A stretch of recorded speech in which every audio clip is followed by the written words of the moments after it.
एक शख्स जो भारत के प्रधानमंत्री से लेकर भारत के राष्ट्रपति तक का हेयर स्टाइलिस्ट रहा, अब उसके बेटे के खिलाफ गैंगस्टर एक्ट में कार्रवाई के मूड में है उत्तर प्रदेश की पुलिस। जी हां, जिस शख्स ने प्रधानमंत्री इंदिरा गांधी से लेकर राष्ट्रपति एपीजे अब्दुल कलाम तक के बाल संवारे, अब उसके बेटे को संभल की पुलिस ढूंढ रही है। संभल के सैकड़ों परिवार ढूंढ रहे हैं कि कहीं से उसका पता मिल जाए।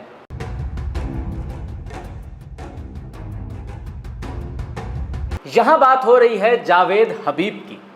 याद कीजिए, सालों पहले जब हम अखबार के पन्ने पलटते थे तो उसमें सौंदर्य और रूप निखारने वाली जो एक इंडस्ट्री है ना, उससे जुड़े दो नाम ऐसे थे जो अखबार के पन्नों में आए दिन विज्ञापन के तौर पर हमें दिख जाते थे।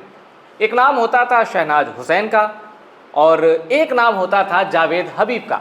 शहनाज हुसैन के ब्यूटी प्रोडक्ट्स आते थे और जावेद हबीब हेयर कट इंडस्ट्री से जुड़े थे। जावेद हबीब के खिलाफ अब एक्शन मोड में नजर आ रहे हैं संभल के एसपी कृष्ण कुमार बिश्नोई, वही कृष्ण कुमार बिश्नोई जो हमेशा आपने उनको सिंघम मोड में देखा होगा। तो आइए जानते हैं कि आखिर जावेद हबीब ने ऐसा क्या कर दिया है कि संभल के तेज तर्रार एसपी उनके पीछे पड़ गए। दरअसल ये पूरा खेल चिट एंड फंड स्कीम का है। जावेद हबीब और उनके बेटे पर आरोप है कि उन्होंने संभल के लोगों को एक सेमिनार में बुलाया और उनको ऐसा फंसाया कि लोग अपनी गाढ़ी कमाई लुटा बैठे। आरोप है कि जावेद हबीब और उनके बेटे ने संभल के लोगों को 50% से लेकर 75% तक मुनाफे का लालच दिया। FLC नाम की एक कंपनी बनाई, उसमें इन्वेस्ट कराया। इसके बाद इन्वेस्टर्स को जावेद हबीब और उनकी कंपनी की तरफ से कोई रिटर्न नहीं मिला। यानी वादा किया था कि मोटा रिटर्न मिलेगा, लेकिन बदले में एक फूटी कौड़ी नहीं मिली। संभल के 100 से ज्यादा लोगों के साथ लाखों करोड़ों की ठगी हो गई। पीड़ितों की तहरीर के आधार पर संभल पुलिस ने जावेद हबीब के साथ उनके बेटे अनस हबीब और सैफुल नाम के एक शख्स को भी आरोपी बनाया है। ईटीवी में एसपी बिश्नोई के हवाले से एक बड़ी जानकारी सामने आई है। 3 महीने पहले एक एप्लीकेशन के जरिए इस पूरे खेल की भनक लगी। जांच में पुख्ता सबूत मिलने के बाद जावेद हबीब, उसके बेटे और सैफुल के खिलाफ धोखाधड़ी का मुकदमा दर्ज किया। 16 लोगों के साथ फ्रॉड की बात अभी शुरुआती जांच में सामने आ चुकी है। संभल के एसपी कह रहे हैं कि इस पूरे मामले की गहन जांच की जाएगी और अगर आरोपियों ने पैसा नहीं लौटाया तो उनके खिलाफ गैंगस्टर एक्ट के तहत कार्रवाई होगी।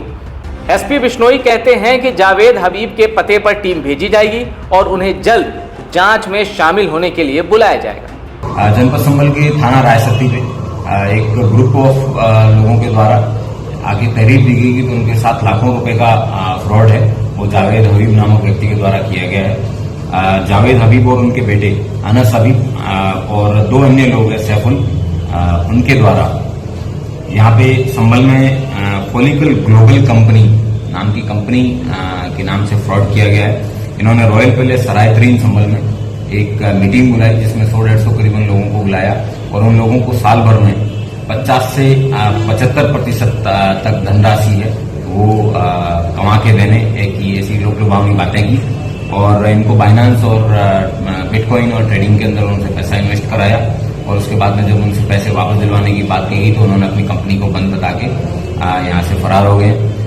तो जावेद हबीब, उनके बेटे और सैफुल, इन लोगों के खिलाफ थाना रायसती पर अभियोग पंजीकृत किया गया है। इसमें कई तहरीर प्राप्त हुई है। इन सभी तहरीरों की जांच है वो की गई है और जांच के बाद में अभियोग पंजीकृत करने के निर्देश है वो दिए गए हैं। आगे बढ़ूं उससे पहले मैं आपको एक बड़ी जानकारी दे दूं कि जिस वक्त जावेद हबीब संभल के सैकड़ों लोगों और संभल की पुलिस के रडार पर हैं, ऐसे मुश्किल वक्त में जावेद हबीब के पिता का इंतकाल हो गया।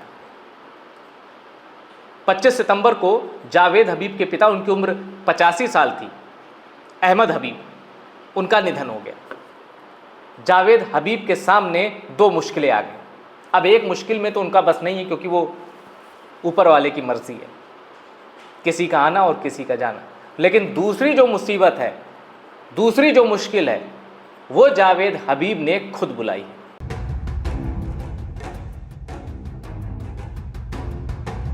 अब मैं आपको जावेद हबीब के बारे में कुछ ऐसी बात बताता हूं जो आप लोग नहीं जानते होंगे। जावेद हबीब के पिता हबीब अहमद ने अपने बेटे को यही हेयर स्टाइलिस्ट का कोर्स करने के लंदन भेजा।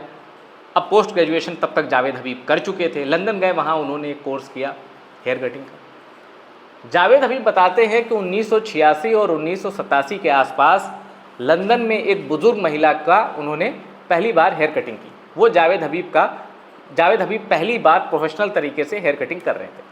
उन्होंने कहा कि मेरी कटिंग से वो इतनी खुश हुई कि उन्होंने उस ज़माने में 1 पाउंड की टिप दी। इसके बाद जावेद हबीब भारत आ गए और भारत में एक छोटी बच्ची, सबसे पहले उन्होंने एक छोटी बच्ची का हेयर कट किया था, जिसके बाद बच्ची रोने लगी थी।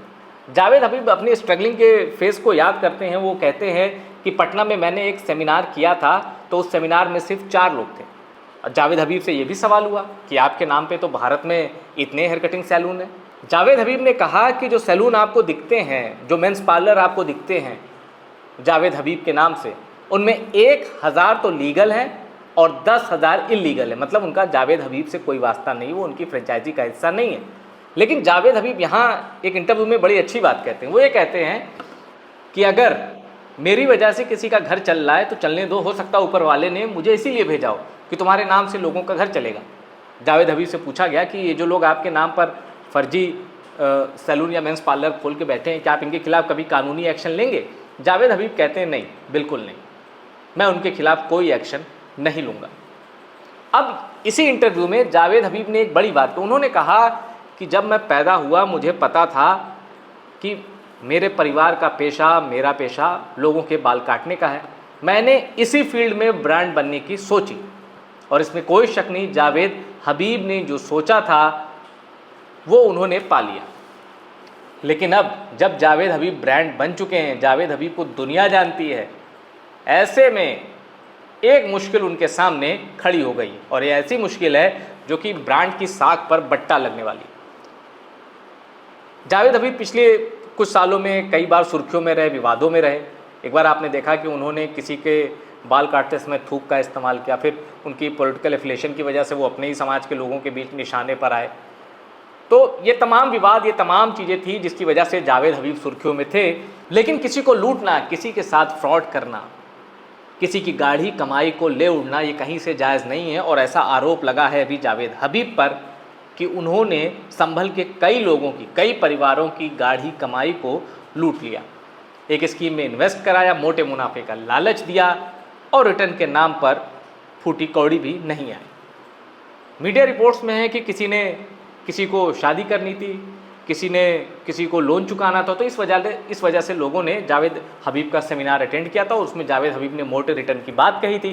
तो लोग जावेद हबीब के झांसे में आ गए, तो उन्हें लगा कि मोटा रिटर्न मिल जाएगा तो शादी में जो पैसों की कमी आ रही है वो पूरी हो जाएगी, इलाज के लिए जो पैसे हैं उसमें हमारे काम भर के पैसे जमा हो जाएंगे, और अगर लोन चुकाना है तो वो भी काम हो जाएगा। लोगों के अरमान थे, लोगों के सपने थे जो मिट्टी में मिल गए।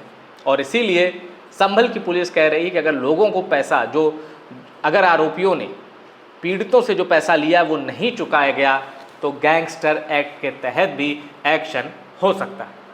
टॉप सीक्रेट की ये रिपोर्ट पसंद आई, उसको शेयर करिएगा और टॉप सीक्रेट को सब्सक्राइब ज़रूर करिएगा।